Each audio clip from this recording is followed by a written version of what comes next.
Welcome to Eric's Perspective. Joining me today is the very talented artist, Christen Austin. Christen, thank you so much for joining me. Thank you for having me. Excellent. So I just wanted to say up front that I became aware of you when you were on a panel that I was moderating at the Shepherd Mullen Law Firm, a Black History Month event. And I just want to say that you and Michael Massenberg and Kenneth Gatewood, it was just a wonderful experience. I'm sure you would probably agree with that, right? Oh yeah, definitely. I enjoyed every minute of it. Yeah, exactly. And they had the opportunity to show your work. And so I not only got a chance to meet you and see you on a panel and hear you on a panel, but also to see your work as well. So that was very impressive. Thank you. Yeah. So thanks again. So anyway, I just wanted to start maybe by just starting from the beginning. Where were you born? I was born in Doherty, California. Okay, and where's that? It is a city it's next to Monrovia, and not too sure, like going east from Pasadena, so it's like Oh, okay. Pasadena, Monrovia, and then Doherty. And so you're basically a California artist then. You've been in California all your life? Yes. And did you go to all the levels of school in California as well? Yeah, definitely. My highest degree is a bachelor's at this point. Okay. And that's a good question. So what did you get your bachelor's degree in? I got my bachelor's in biology. And so I'm just curious, with a biology degree, did that help you in any way as an artist, by the way? I mean, I think that more so probably the mindset of getting into science definitely carries over into my artwork. I can say that because I'm very like technical and logical with my process. Yes. I wouldn't say so much that the classes that I took really helped. But yeah, with the mindset, definitely there is a connection. Okay, great. So when did you can you recall when you did your first art piece? My first art piece, like just you're saying like casually or like more professionally? Well, both actually. So I guess when did the spark occur, I guess is the way I really feel like I've been creating art for as long as I can remember. Probably everybody likes to say 6, but I don't know if 6 really was the age. But my mom's an artist, so ever since I could comprehend what she was doing, I wanted to do it. And so that's really when I first started. So I was really, really young. Professionally was in 2015, I would say, because that's when I took a painting class at Pasadena City College, and it really like broadened my art capacity, I guess you can say. Yeah. So I started doing what I felt were like permanent works that could be like showcased on the walls of, different spaces. So that's when I first started painting professionally, and that's when I was first commissioned by the school to do a painting. And what kind of painting did they commission you to do? It was a 4-panel or 4-canvas painting for a program called the UGMA program at Pasadena City College. And it was a painting that kind of like represented their mission statement as a program, where they kind of connect the students to their African roots in a way, and then help them through their academic career so that they could eventually transfer to a university from the community college. So it's the title of the piece is called From Past to Present, or Connecting Past to the Present. And so it was like a transition from like African ancestors to like African American students. Very fascinating. And is it still on display at the school? Yeah, it is. still there. Congratulations. That's fantastic. Thank you. And so how many classes did you take? Was it a program or you just took a class? I took one painting class as an elective because I was getting ready to transfer to Cal Poly Pomona. Okay. And so I took that as an elective course. And you mentioned your mother Hmm. is an artist. Yeah. Does she still actively creating herself? Yeah, of course she took a break because she, had children Yes. and she works a full-time position as a secretary for a law firm. So she took a break from her art for a while, but she just recently got back into it within the last year, and we did a show together and everything. So How she's awesome is really that? getting back into it. Oh, congratulations to her. I know Yeah. that must have been very nice for both of you to have Oh yeah, I a loved it. that's fantastic. That's fantastic. How would you describe her work? It is called stippling. So she creates realistic portraits using a stippling pen. So it's like little tiny dots. And she usually does black and white portraits, but she's starting to get more into color. So she'll use colored pens or colored pencils. I think she's getting into marker and stuff. So yeah, That's she's fantastic. definitely growing in her practice as well. That's awesome. So growing Yeah. up, I imagine you were maybe surrounded by her work. Did she hang her own work Yeah. in your home as you were growing up? Yeah, definitely was inspired by her work on the walls.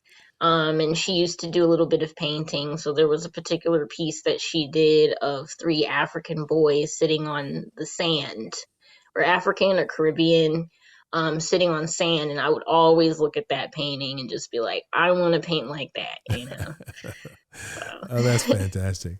So, how would you describe your own work? I know that you work in a variety of media, for example, yeah. and I was curious to know how you describe your work and if you do have a favorite medium. Well, my favorite medium for sure is acrylic paint at this moment. Most of my work is in acrylic paint. Um, I would describe my work as representational, and it just illustrates what people of color experience on a daily basis in a more like symbolic and psychological way. So I like to look into how we think and how we feel in response to the things that we experience and try to illustrate that in a beautiful way. And I like to incorporate people of color in as my subjects. I see. Yeah. Okay. And is there so when you say experiences, can you pick one example for that describes maybe a little more concretely what you're trying to convey? Yeah. There was a particular piece that dealt with social anxiety. So I wanted to illustrate how that felt personally to me. So it was a self-portrait. Huh? And it adopted like a second meaning. So originally it was supposed to be about social anxiety, but then adopted a new meaning once the pandemic hit Mm-hmm. and everything was happening surrounding like George Floyd and the other tragedies that happened that year. And so it started to illustrate how people felt in that moment of having like a silent anger within them, Mm-hmm. but having to go about their day as everything was okay. Oh, I see. Mhm. Um, who would you say were major influences other than obviously your mother? And I'm assuming the teacher you had in that class. But Yeah. can you cite any others that were maybe instrumental or inspiring as you were developing as an artist? I can't say like anyone in particular, because it was when I was developing my style, it was less about the artist, but more about the technique that they used, and so I would kind of just grab from different techniques that I saw, whether that be from like Renaissance era artists or contemporary artists. Right now, a lot of people say that my work reminds them of Kehinde Wiley, Ah, some of my pieces. okay. And I really like Harmonia Rosales, and Titus Kafar, and Kadir Nelson. Those are Ah, ones like off the top of my head that I can think about. ah, those are great But ones. there's so many. There's so many. Yeah, yeah, yeah. That's fantastic. That's a nice lineup of artists. Yeah. Kehinde Wiley did the portrait of one of the figures at the Huntington. I thought that was Oh, pretty interesting. Did yes. you happen to see that?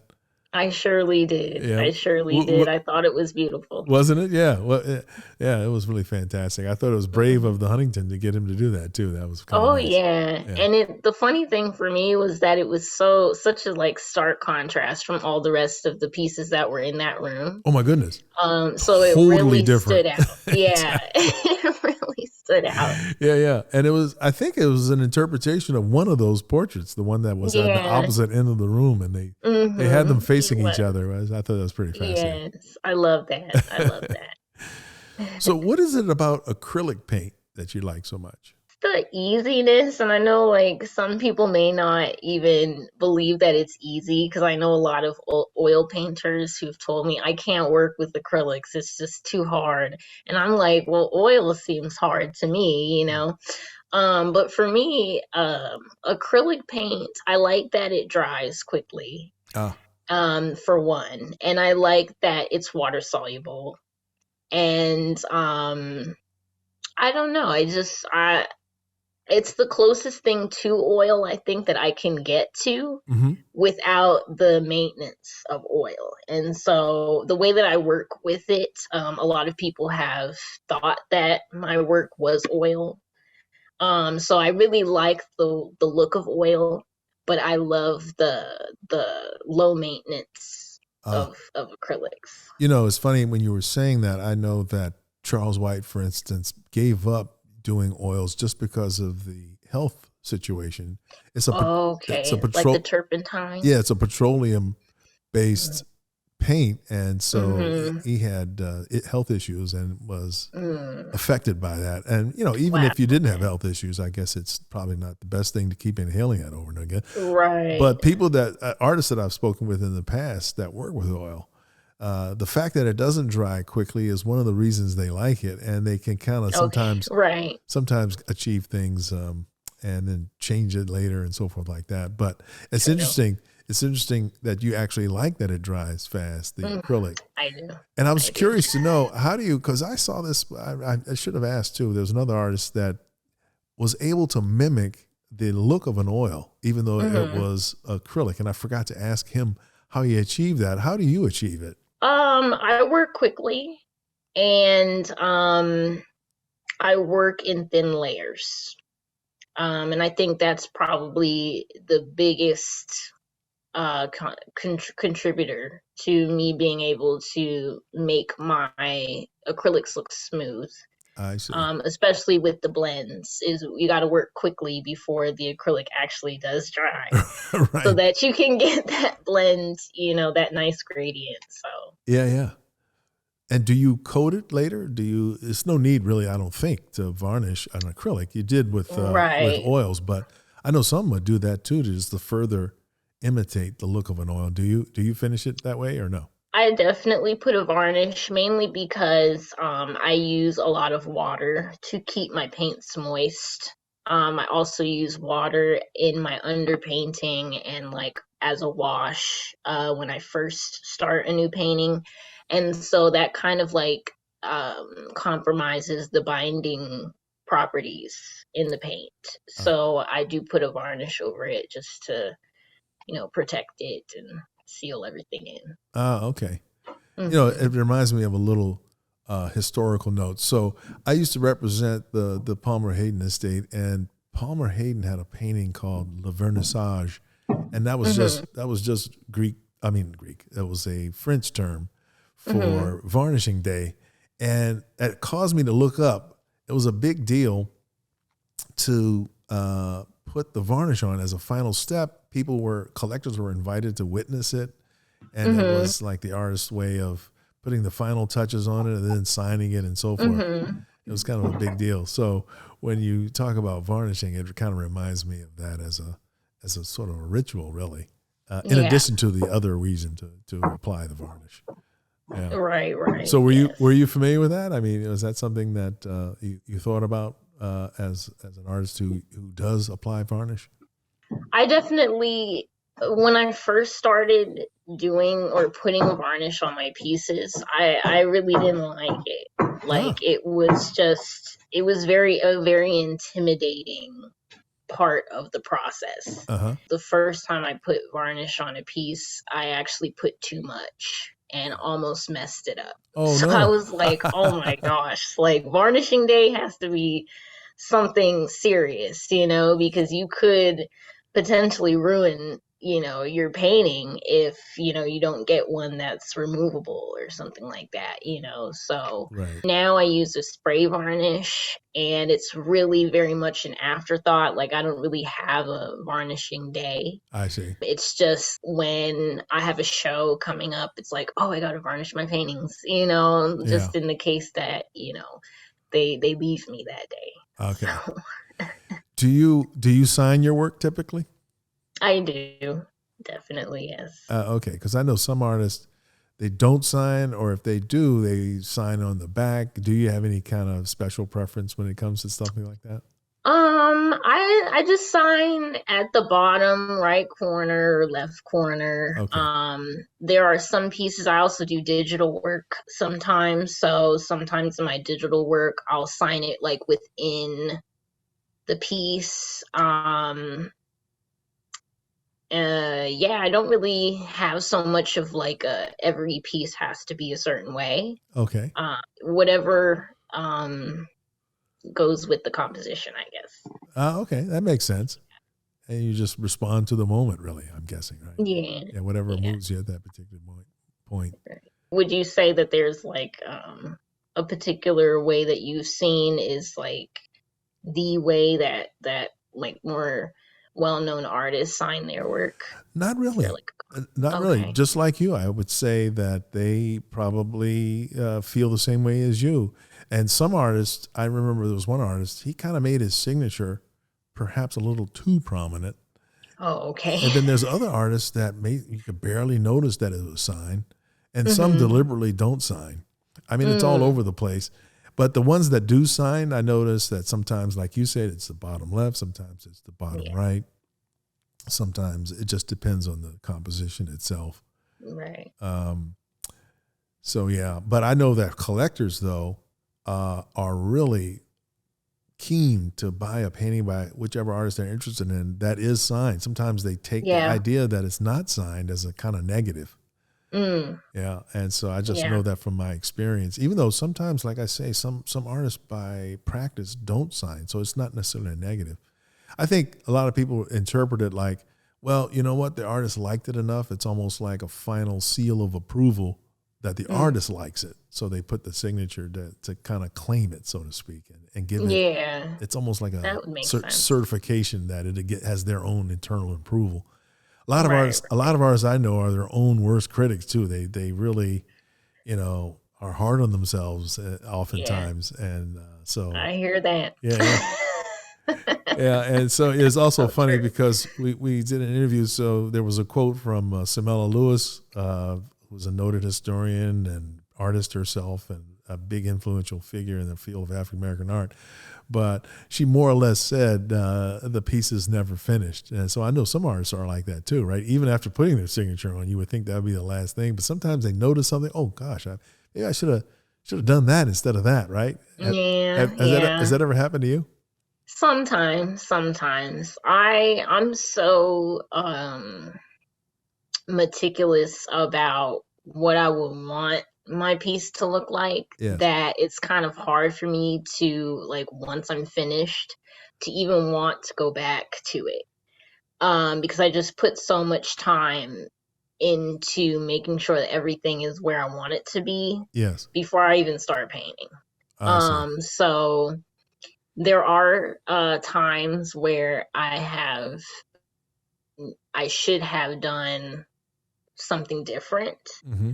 but I would never, I like if it's done for me. Like I don't feel like I would ever go back and change a painting once I put my signature on it, because I then to start to um rationalize why it's finished, Hmm. instead of uh rationalize why I should go back and change it.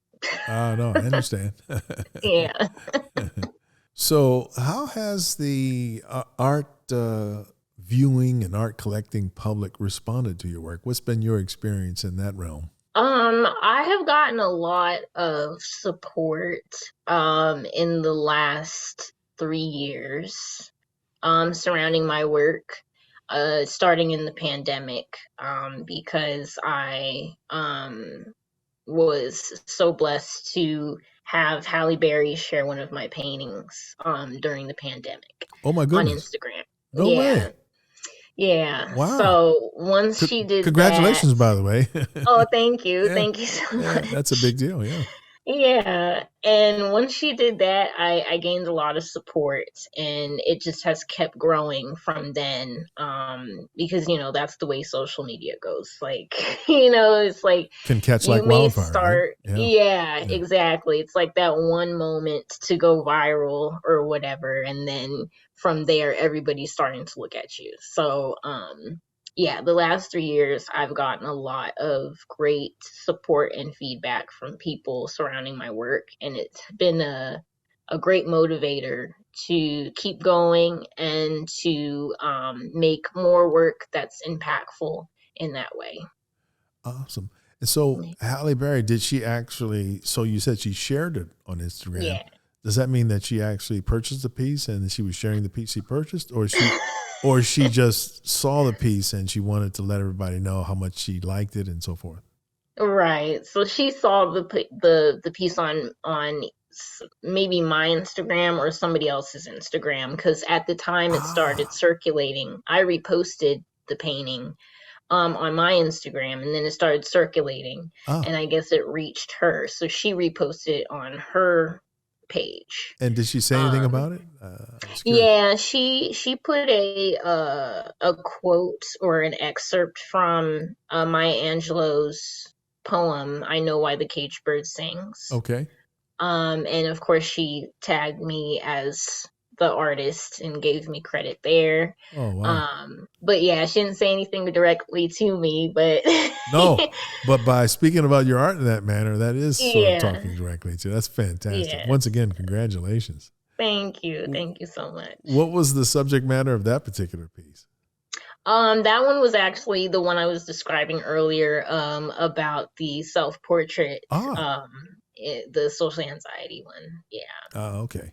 By the Hmm. way, I just applaud. I was talking to folks earlier about this. I just applaud you and all the artists that take this big risk. You create the work and you put it out there, and not really knowing what kind of feedback you'll get. And Oh it's yeah. sometimes the feedback can be kind of, I don't know, not just damaging, but mean spirited sometimes. Mhm. And anyway, I just want to say how much I appreciate what all artists have to, yourself included, have to go through.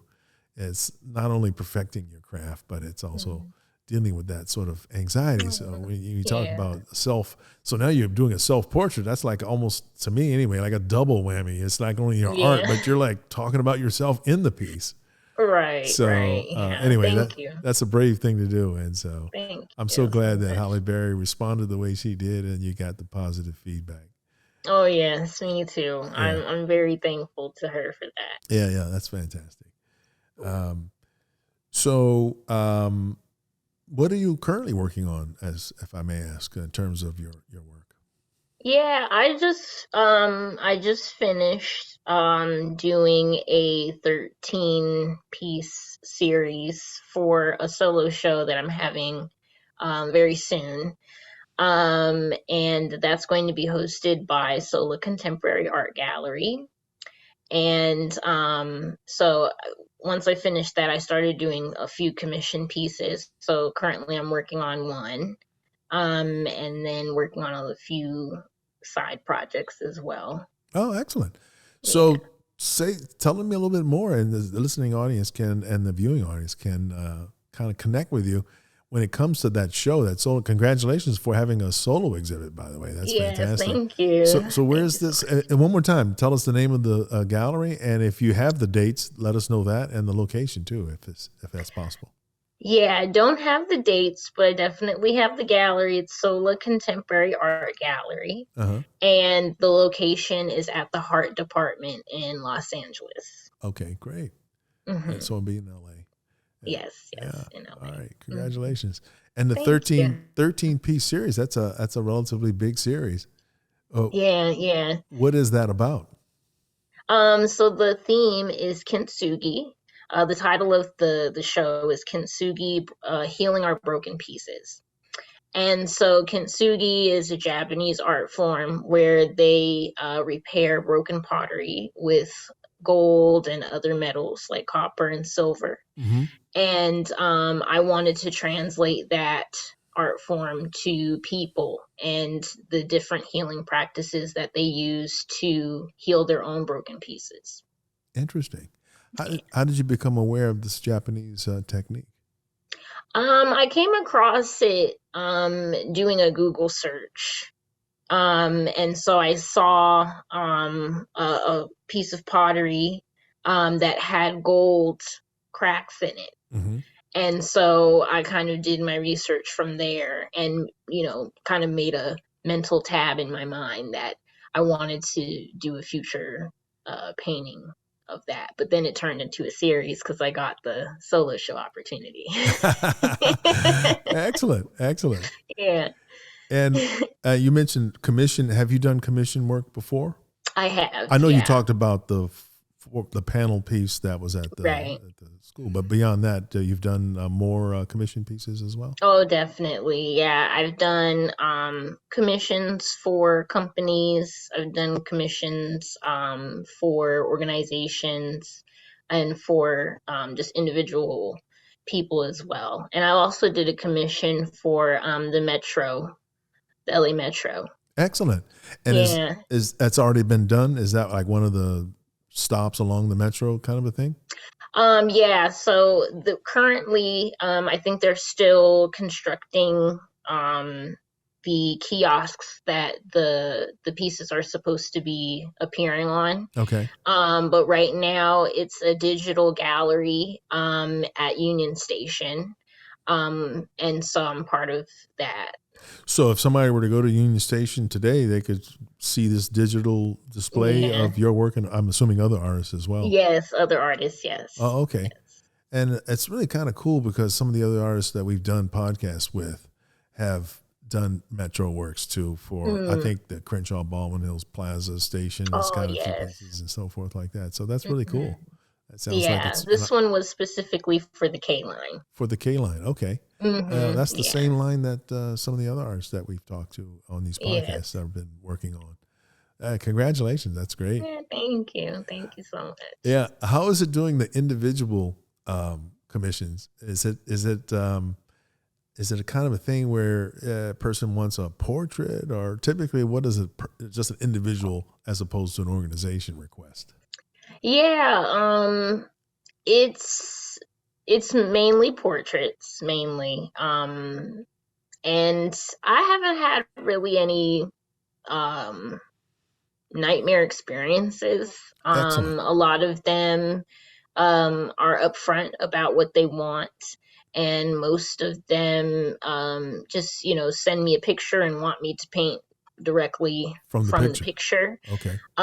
Some people do have concepts and they give me creative freedom, but what I like to do is make sure that I'm updating them along the way, so that any changes that need to be made can be done before the piece is completed.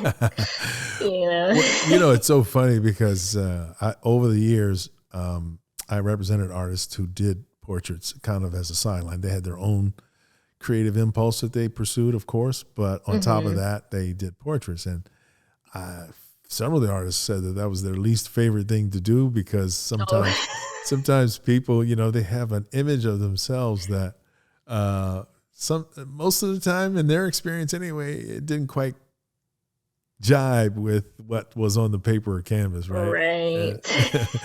It reminds me of this one time, a woman came into my gallery. Her mother had recently passed away. This was kind of funny.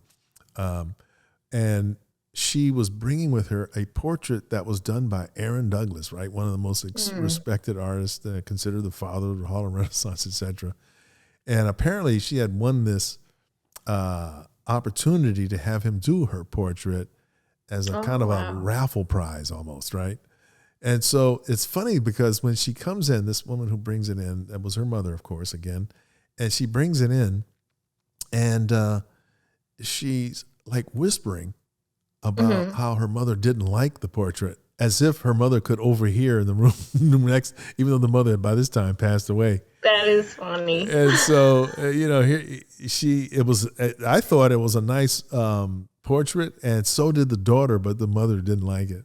Wow. I just took it as an example of, and again, the part that the daughter whispered was, and it really did look like her, Right. So sometimes people might have idealized views of how they look, and that doesn't necessarily conform to what the artist puts on the canvas. But I'm right. respectful of the fact that you're actually able to capture that. And I kind of hear from you that along the way, you're kind of like getting their feedback as you're developing it too. That probably is a good thing. Yeah, definitely. It's helpful. It's helpful in just keeping everybody on the same page. So yes, absolutely. Absolutely. You mentioned before about digital art.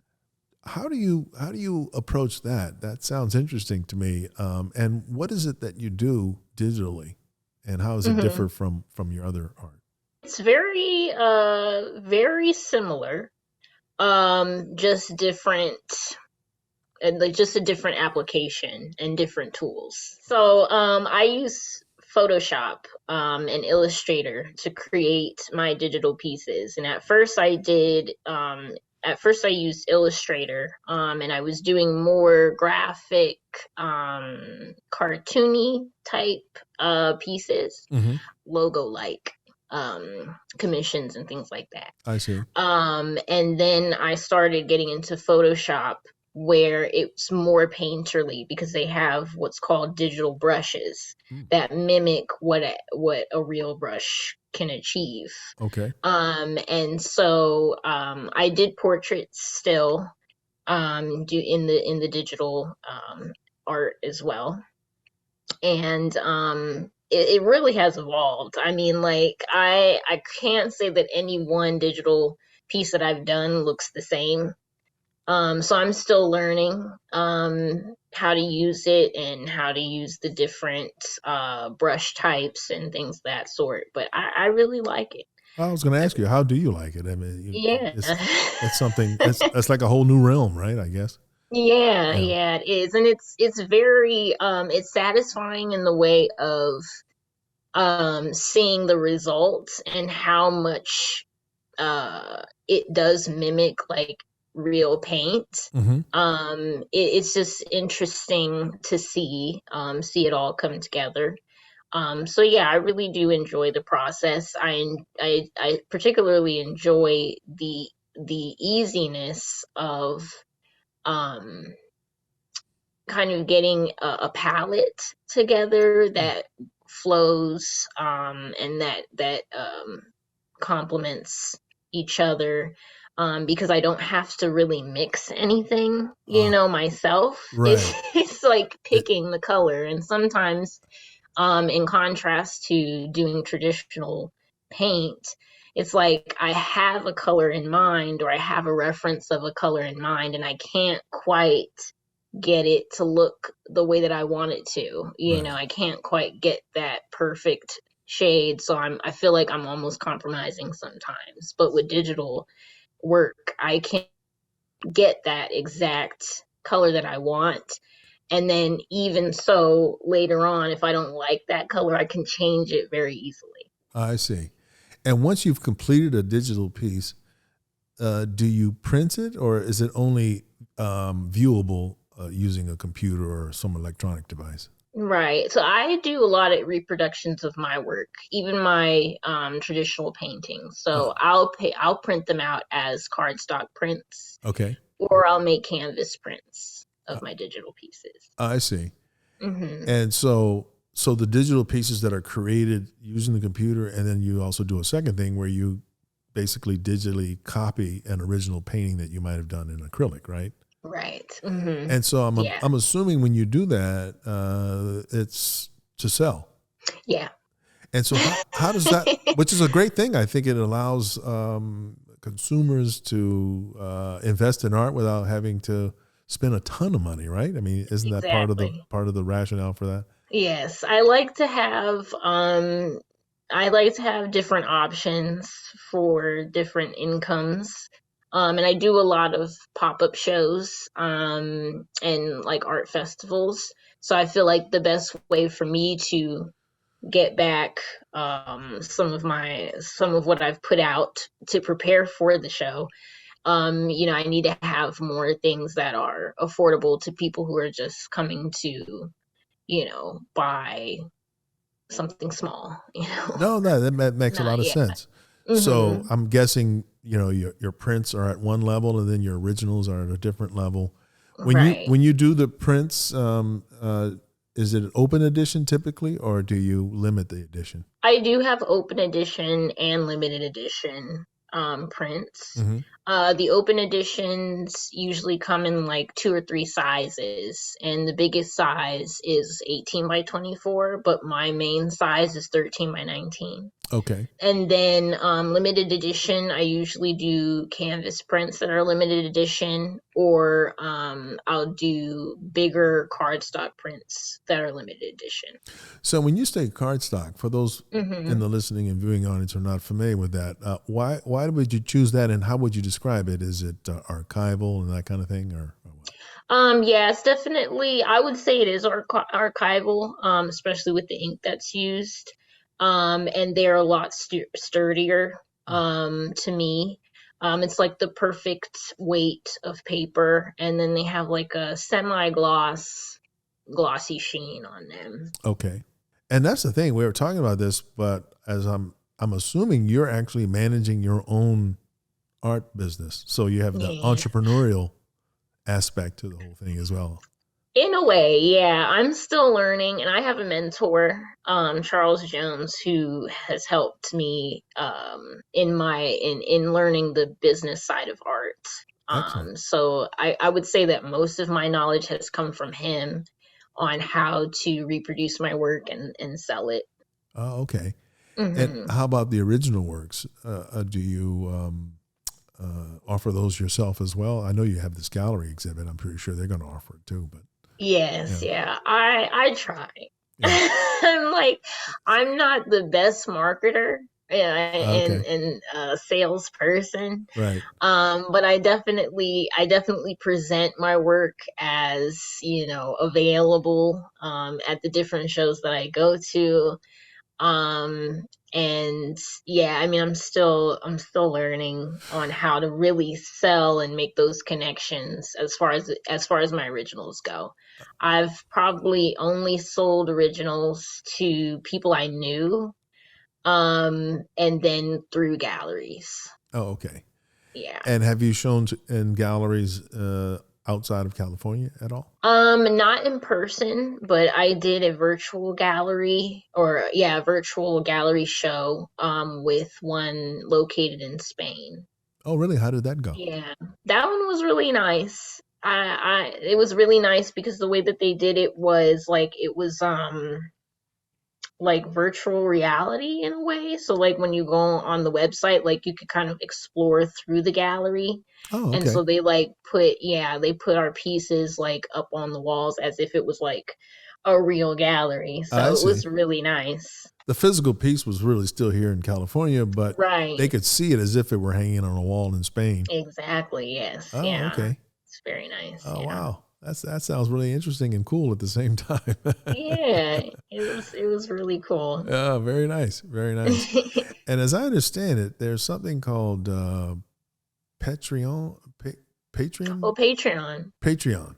Yes. Tell me about that, by the way. That's new to me, and I'm not sure if anybody's ever heard of it. I attempted to do a Patreon for a little bit, but at the time I was still working at a vet clinic, so I didn't really have time to put my all into it. I But see. it's kind of like YouTube in a way, Uh-huh. where you can upload videos, and I mean, I guess it's more really than YouTube, but you can upload how-to videos, or you can upload different exclusive content. I see. And so your patrons, they pay to see this content, and there's different tiers. So those who pay, let's say like $5, they'll get video content, and then those who pay $10 will get video content plus a discount code. Like I you see. can customize it to the way that you want it to be, so that each person are they're getting perks for paying a certain price. Oh, I see. And Hmm. from the way you describe it, it sounds like you're not really active with it now. Is that right? Or Oh you tried and it no. didn't work out too well, or what happened? I had to deactivate it because I didn't feel right for my patrons to be paying, because it's monthly. So I didn't feel right for them to be paying monthly, and I wasn't putting out anything new because I just couldn't keep up with it. I see. And so there is a way for you to pause the billing for each month, Mm. but then sometimes I would forget. So I was just like, okay, I need to like just deactivate it and come back to it, sometime in the future when I actually have time. Oh no, I see. And Yeah. so that also raises another question in my mind too, because you were saying part of the reason you couldn't devote so much to it is because you had a job working. Yeah.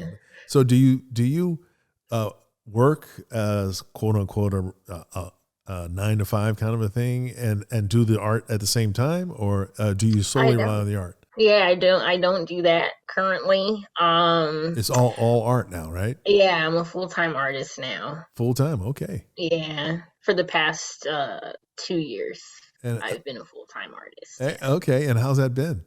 it's okay. Like anything else, right? It has its ups and downs, right?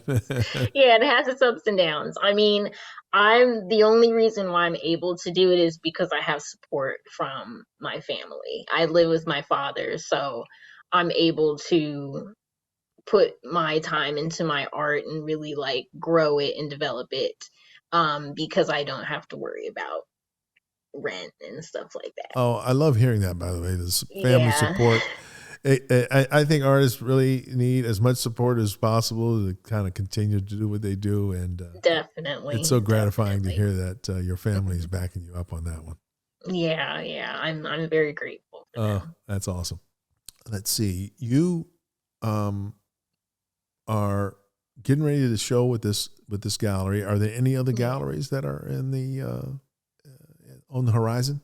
Not currently. I'm hoping that this solo show will kind of be my stepping stone to connecting to other galleries. Yeah. Because technically I would say this would be my first solo show Mm-hmm. where I've created all new pieces. Okay. I've had a solo show before with the Alkebulan Cultural Center, Mm-hmm. in Pasadena, and I showed all of my just basically like all of the pieces that I've created over the years. Okay. But this particular show, I've created all new pieces over the course of a year and a half, and so I'm hoping that it will broaden my horizons for other gallery opportunities. I don't really know the process of how to connect with galleries, to Right. do showings.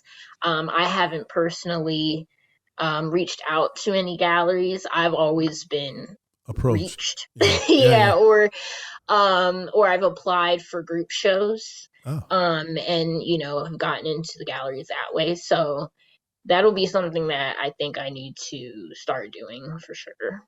Okay. Yeah. I know as a Yeah. gallery owner, I would get pictures and requests and emails, all kinds of introduction kind of a things. Okay. So that's kind Yeah. of typical. I've seen Okay. a lot of that over the years. So Yeah. I yeah. mean, as a gallery owner, like, how do you sift through, all of the the emails that you get from And artists. there's quite a few. And I've had a gallery, I should say, for 34 years. It scares me to say that out loud. But yeah, it's been a long time. Yeah. So over the years, I've gotten requests by email, mostly now, of course, but earlier it was through the mail. Even now, sometimes I'll get something in the mail. In the old days, before digital was a big deal, I would get slides and so on. And I, for my own process as a gallery owner, I would look at the work and just rely on my gut feeling about the work itself, and then pursue better knowledge of the artist and kind of start a dialogue if I was interested in the work, that kind of thing. And one of the things, I hate almost to say this, but it's like I used to have emerging artist shows at my gallery frequently, twice a year. And the response that I would get was typically a lot of praise and everything, but no one was willing to buy the art. It seemed like. I shouldn't say no one, but very few people. Yeah. And my experience has been as a gallery owner, a lot of people, a lot of collectors are waiting for someone else to tell them it's okay to collect the work. And that can take the form of, they're in the history books, and so somebody thought enough of them to write about them. Or some curator has chosen them at a museum. Having a museum history is very, very beneficial to an artist. And so I would recommend to you, if it's possible, to kind of plug into a museum if you can and get shown that way. Because theoretically, at least, museum curators are only interested in the art, not from a commercial point of view, but just from an aesthetic and spiritual point of view, whatever. So anyway, I had to cut back on the emerging art shows only because it wasn't supported by the buying public. You had talked about, doing your prints and so forth to cover the cost of actually all the things you have to do in addition to surviving. So I had to kind of rely, my only source of income was selling the art. And it was a shame because so much great art is just languishing, and no one is willing to take the chance. I used to tell people, a lot of collectors that buy from me, they are looking for the panoply of artists that we've all heard of. Elizabeth Catlett, as a friend of mine would say, the deceased artist. So, I would say, though, those artists at one point were emerging artists. Nobody had ever heard of them before at some point in their career, right? And so the ones that bought early, and a lot of people, unfortunately, they kind of see it as a commodity where, you buy low and sell high kind of a thing. Yes. Thankfully, that's not the predominant approach that I've encountered as a dealer, but there are a lot of folks like that, right? And it's not up to me to decide anybody's motives for collecting, so I'll just say that too. There's no judgment involved. But just from a practical point of view, though, it just meant that I couldn't show a lot of emerging artists. Now, some galleries specialize in that kind of thing, and they have a clientele that's probably more capable and desiring to take a chance and spend on an unheard of artist. It's a long explanation, but it all boils down to a lot of people don't want to spend any money on an artist they've never heard of before, even if they like the piece. Yeah, it makes sense. It makes sense because I definitely encounter that a lot. Not so much with my reproductions, but with my originals. Yes. I get a lot of inquiries, but that's basically where it ends. Yeah. I would have the same thing when I did the shows in my gallery. Same exact thing. I even had one guy actually, it wasn't an affordability issue. He loved the piece. I'm thinking, well, okay, slam dunk. Let's go for it. And he was afraid. He admitted out loud. I admired that part of it. He admitted out loud he was afraid to get the piece because he was afraid of what people would say when they came to his house and saw it hanging on the wall. He thought, because it was more like a surrealistic subject matter. Okay. And I think he thought it was going to end up getting him judged as some kind of lunatic. Because he's got this. Because it was too out there? Yeah, it's too out there, right? Oh, okay. But he loved it.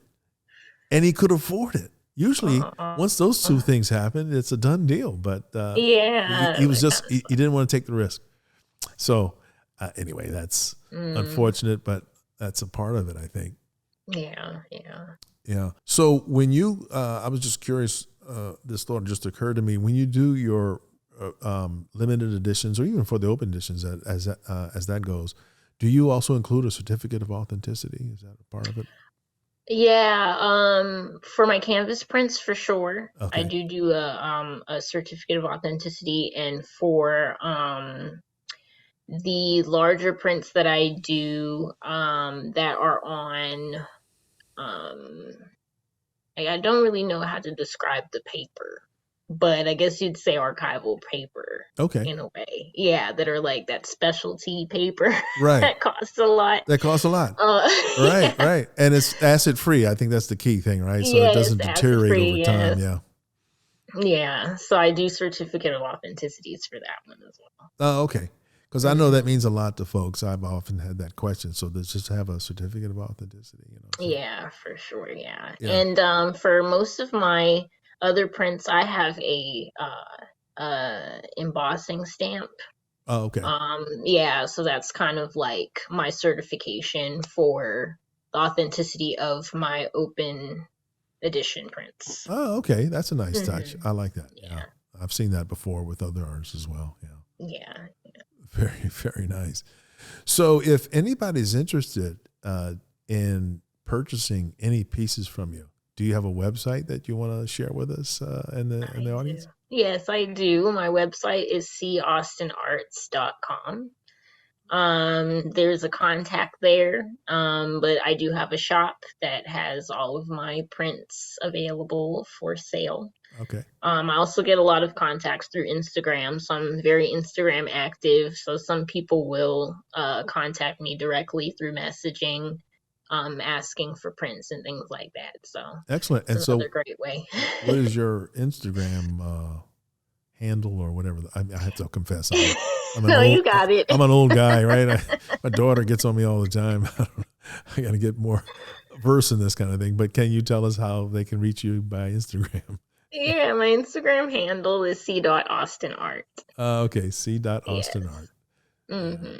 Fantastic. And oh, you know what? One question before we close out, I just wanted to throw out because this came up during the Shepherd Mullen talk Okay. about well, two things really. The Yeah. first about African American art being Mm. identified as an African American artist, and the second thing would be representational versus uh, abstract. Mm. So Okay. tackle whichever Okay. one you want first, and I just do you mind being called I African American artist? do I what? Do you I'm sorry. mind? Do you mind being called an African Oh, American artist? I don't mind. Okay. I don't mind. I think it is important. I think representation is important. And I think that it lends to the narrative of the piece, and the history and the cultural influence of the piece if it is labeled as African American art. But at the same time, I like my art to also be seen as universal.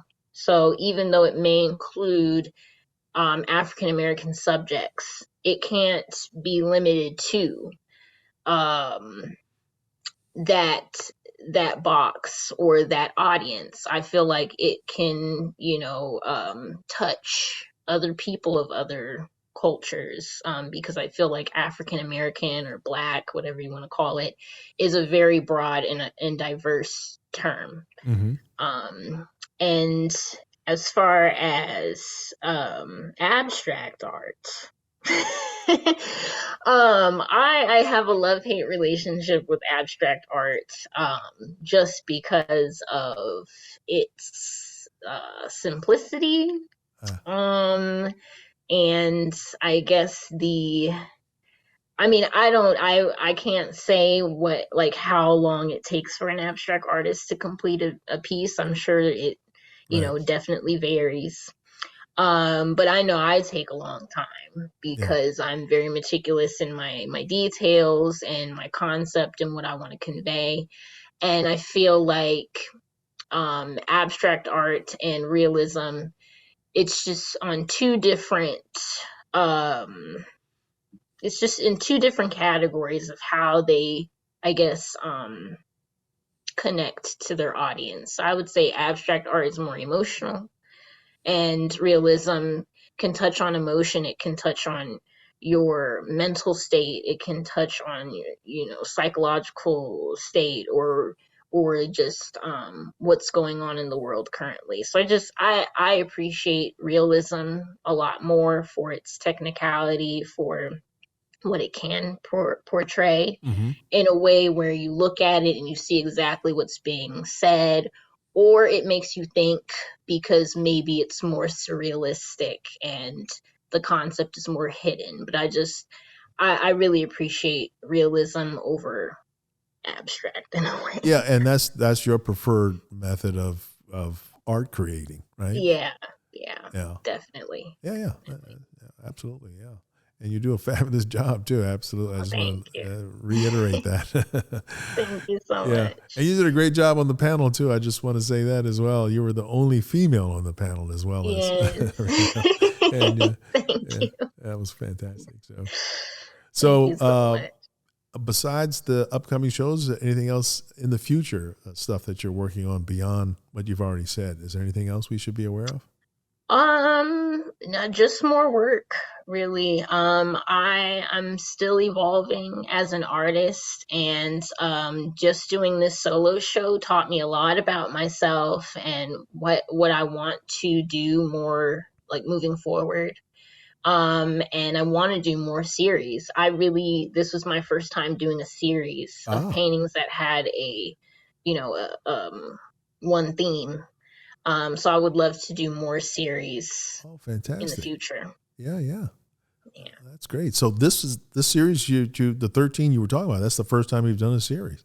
Yeah. All of my paintings up until then have been their own story, their own narrative. So. Oh, okay.